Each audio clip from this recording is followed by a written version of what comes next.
up, y'all? Good morning. Still a little chilly out, but I don't give a fuck. I need to make this video for you guys. I didn't feel like going upstairs to get a coat. It's supposed to suck, alright? There's gonna be periods of your life where it just sucks. Not necessarily, like, it might not even be that there's, like, some crazy stuff going on in your life. Like, it doesn't have to be, like, somebody died, you know, God forbid, or somebody's like really sick. No, it's just like things just seem to be stagnant. Things just seem to be kind of, you know, you're still in the same spot, still in the same place, and you almost feel not hopeless, not maybe directionless, but mostly just empty. Mostly you're just kind of like, what am I doing? Like, what am I getting up for? What am I fighting for? What am I living for?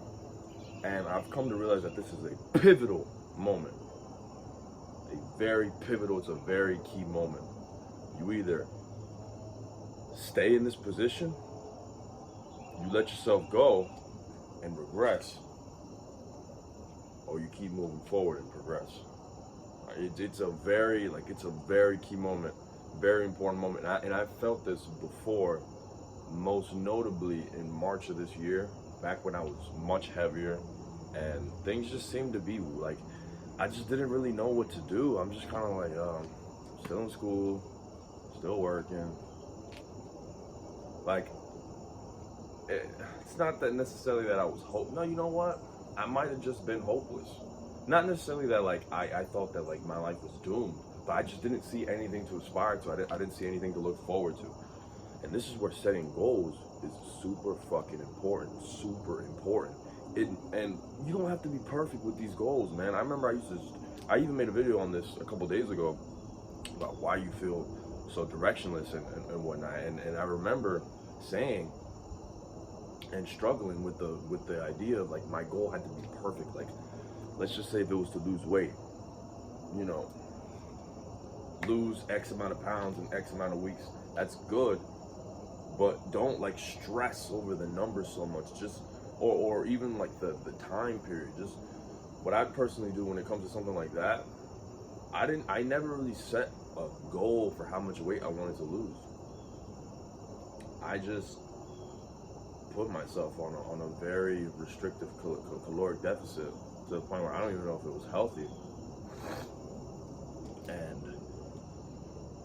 And I didn't worry too much about the number. I just knew that like the goal of mine was to just get lean. The goal of mine was to just get in that aesthetic physique.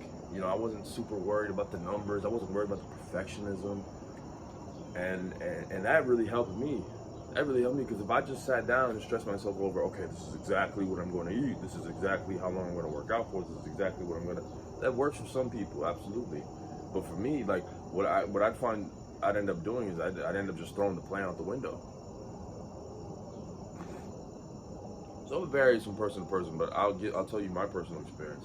I just set a goal to lose weight because the thing is, I had love handles, bro. I was built like a pear. Like I had love handles that stuck out like that. I had fucking man boobs.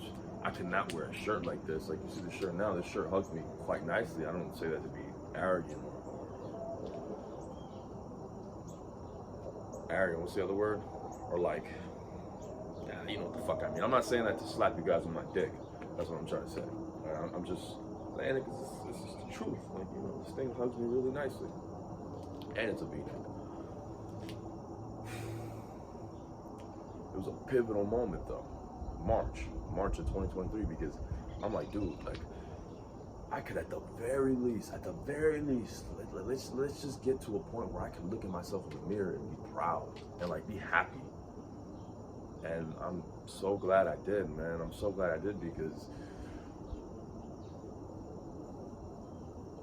I obviously didn't become, like, not everything fell into place, but a lot of things that used to bug me were sort of fixed. You know, I felt much more confident in myself, which other people could see and other people respect and admire and are even attracted to. I got to a point where I was able to like wear a lot of things that I always wanted to wear. I just couldn't wear them before because I was too fucking fat and they just didn't fit me nicely. Like getting into shape just put a lot of things into place, and most notably, I started getting treated much better. I felt like before I was always being treated as a kid, and then once I got into good shape, once I got into the physique of, not for nothing, but the physique of a young man, I started getting treated like a young man, not like a little fucking kid, not like a teenager, and that's very important. Very important. It sucks to be technically an adult and to be treated like a teenager, still be treated like a little kid. It's never a good position to be in. Trust me, I speak from experience. It's never a good position to be in. And the main point I want to get across is that it's supposed to feel like this, bro. It's supposed to feel like this. It's supposed to be like empty, cold,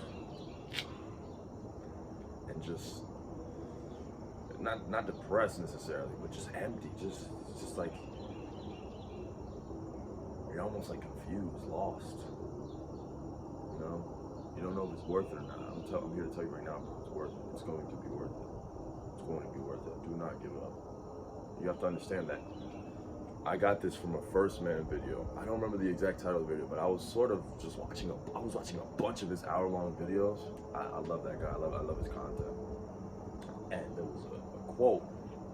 He said, I'm not sure if I remember the exact wording, but it was something along the lines of every barrier you break through, every wall you punch through, you know, every obstacle you pass, there's a bunch of men behind you who didn't. You leave behind you a bunch of men who didn't, a bunch of men who gave up at the obstacle, a bunch of men who turned around at the obstacle, who turned around after seeing the wall instead of punching through it like you did. You understand that the more you progress, the more you punch through these fucking walls, the more you punch through these obstacles that stand in your path, you're just getting closer and closer and closer and closer and closer to the top. You're leaving behind everybody else who decided to quit, who decided that was enough, who decided that they would just turn around and just give up. And that should, in all honesty, you know, that should like motivate you. That should make you feel good. You know, that makes me feel good. I sort of just motivated myself by just saying that. Every time I break through a barrier, there's people behind me who didn't. I'm getting better than other men. I'm getting better than my competition. And you should want to do that. You shouldn't think of it as like, oh, we're all here to win. We're all here to, you know, be best buddies and make millions. Obviously, I'm not saying to be a lone wolf. I'm not telling you to do that either. I'm not telling you to go to that extreme. But you gotta understand that there's people out here who want exactly what you want. And you're gonna have to take it from them. You're going to have to outcompete and take it from them, bro. And if you want to do that, you can't let these moments of sadness, these moments of emptiness, these moments of confusion, you can't let them last for too long. You can't let them hold you back for too long. You can't let them hold you back at all. You gotta break through them, all right? You gotta break through them. Often, when I'm in moments like this, what I usually do is I just go into relentless action. Like when I wasn't happy with the way I looked, dude, I was doing daily cardio every day for an hour plus, every single day, an hour plus. I would go on that treadmill, incline would be at like 10. The speed, I'd never go too crazy with the speed, it'd only be like 2.5. I'd still burn like 600 calories every session, 600, sometimes even 1,000 if I went like really crazy with this. Because every time, I remember there was a couple times where I'd up the speed up to like 3 or like even 3.5. My point is, it's at times like this where you need to double, triple, 10x your fucking output. There's a quote. I don't remember his name. I'm gonna say Jim Jones, but I might be wrong. Forgive me if I'm wrong, but there's a quote where the guy was like, consistency will bring back your motivation. When you're not motivated, stay consistent. Consistency will bring back your motivation. And I'd add on to that, double down on your consistency. Like, go even crazier. Like, go even harder, bro. That shit will bring your motivation back. It will. Just have to punch through that fucking wall. And I'm gonna leave the video at that. Thank you guys for watching. Y'all have a good one, all right?